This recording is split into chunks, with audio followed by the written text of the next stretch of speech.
ದೇವೇಂದ್ರ, ಅದೆಲ್ಲ ಭೂಲೋಕದಲ್ಲಿ ಎಲ್ಲರಿಗೂ ಅನ್ವಯಿಸುವ ಕ್ರಮ. ಆ ಎಲ್ಲರಂತೆ ನಾನಲ್ಲ. ಈ ದೇಹದ ಮೇಲೆ ನನಗೆ ಬಹಳ ಅಭಿಮಾನವಿದೆ ದೇವೇಂದ್ರ. ಆದ್ದರಿಂದ ನಾನು ನನ್ನ ದೇಹದಿಂದ ಈ ಸ್ವರ್ಗವನ್ನು ಪ್ರವೇಶಿಸಲು ಬಯಸುತ್ತೇನೆ. ಸಾಧ್ಯವಿಲ್ಲ ಮಹಾರಾಜ, ಎಂದಿಗೂ ಸಾಧ್ಯವಿಲ್ಲ. ಸ್ವರ್ಗದ ನೀತಿ ನಿಯಮಗಳನ್ನು ಮೀರುವಂತಿಲ್ಲ. 1000 ಯಾಗ ಮಾಡಿದ ಪುಣ್ಯಾತ್ಮನೇ ಆದರೂ ಸಶರೀರನಾಗಿ ಸ್ವರ್ಗ ಪ್ರವೇಶ ಮಾಡುವಂತಿಲ್ಲ. ಸುಳ್ಳು ಹೇಳಬೇಡ ದೇವೇಂದ್ರ. ತಮ್ಮ ತಪೋಬಲದಿಂದ ಮುನಿಗಳು, ಶೌರ್ಯ ಪ್ರತಾಪಗಳಿಂದ ಮಹಾವೀರರು ಸ್ವರ್ಗಕ್ಕೆ ಭೇಟಿ ಕೊಡಲು ನನಗೆ ಗೊತ್ತಿಲ್ಲವೆಂದುಕೊಂಡಿರುವೆಯಾ? ಮಹಾರಾಜ, ಅಪೂರ್ವ ಶಕ್ತಿವಂತರಾದ ಮಹಾಮಹಿಮಾನ್ವಿತರಾದ ಅವರೊಂದಿಗೆ ನಿನ್ನನ್ನು ಹೋಲಿಸಿಕೊಳ್ಳಬೇಡ. ದೇವೇಂದ್ರ,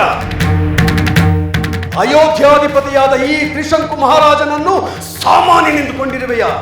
ನಾನು ಸಾಮಾನ್ಯನಾಗಿದ್ದರೆ ಸ್ವರ್ಗದ ಬಾಗಿಲವರೆಗೂ ಬರಲು ಸಾಧ್ಯವಾಗುತ್ತಿದ್ದೆ. ತಮ್ಮ ತಪೋಬಲದಿಂದ ಇಲ್ಲಿಯವರೆಗೂ ಕಳುಹಿಸಿಕೊಟ್ಟ ವಿಶ್ವಾಮಿತ್ರ ಮಹಾಮುನಿಗಳು ಸಾಮಾನ್ಯರೇ? ತ್ರಿಲೋಕಗಳನ್ನು ನಡುಗಿಸಬಲ್ಲ ಪ್ರಚಂಡ ತಪಸ್ವಿಗಳನ್ನು ಅಪಮಾನಿಸುವ ಉದ್ದಟತನ ತೋರಬೇಡ.